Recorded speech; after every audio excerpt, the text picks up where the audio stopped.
Habaikiran bagi nong pathai kubor hadian belawai ke jingilang jangkakan hun menteri. Unong ai ketian ke Sorkar Jylla ba apo lengdo uloong ba ke Sorkar Jylla kala ai jing Mynjur ya ka vehicle scrappage policy ha ka ba khalai hajar teli ki kalirim on sobeng no ni ki surok ha ka wat rekam ke meningkong. Uloong ban penbet ikan rekam de ke bueng ningkong shwai ki kali Sorkar ke beladap khat san snem ne kamrim. Bagi don kombasan hajar teli ki kali Sorkar ke belahap hapo ke polisi ban dia scrap no. Badan saweng no iki neki surak bat uloong. Bada kebentak kali juki do shimet menteri kam shanen kong tangi kali kebeladap live sun snem tam bat kum kini kali kidan kum prahajar terli. Bada baken langi kali Sorkar berki kali juki do shimet kibancak penduk no kendon khalah hajar terli. Uba poleng do uloong baleng bakane karukom terekam onla beniadai kamariang daga pendunai ya kejing pemi tedem kejing pendunai kejing thiet penyang kali bat onla ru wen penduna ya kejing dahang kali. As is being done in the rest of the country, where you have a vehicle scrappage policy, whereby old, dilapidated, and cars which are no longer roadworthy will come under this policy.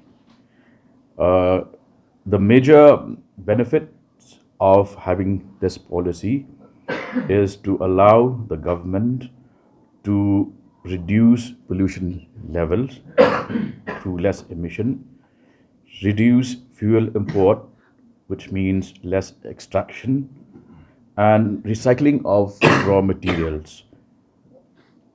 And at the moment,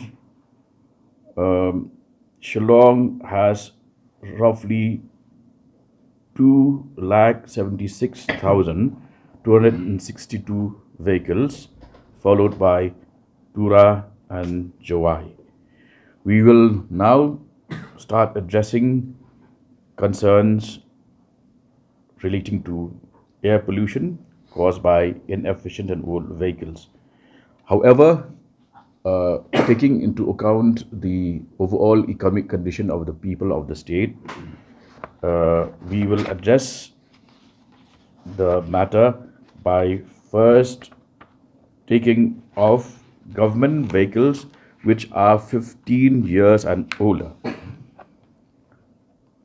This will roughly mean that around 5,000 government vehicles will come under this scrappage policy and therefore will be off the roads.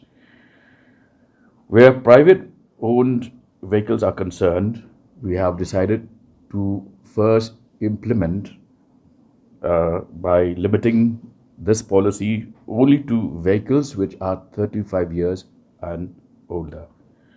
Altogether, there are roughly 8,000 such vehicles. So 8 plus 5, altogether 13,000 vehicles will be off the roads as per this new policy.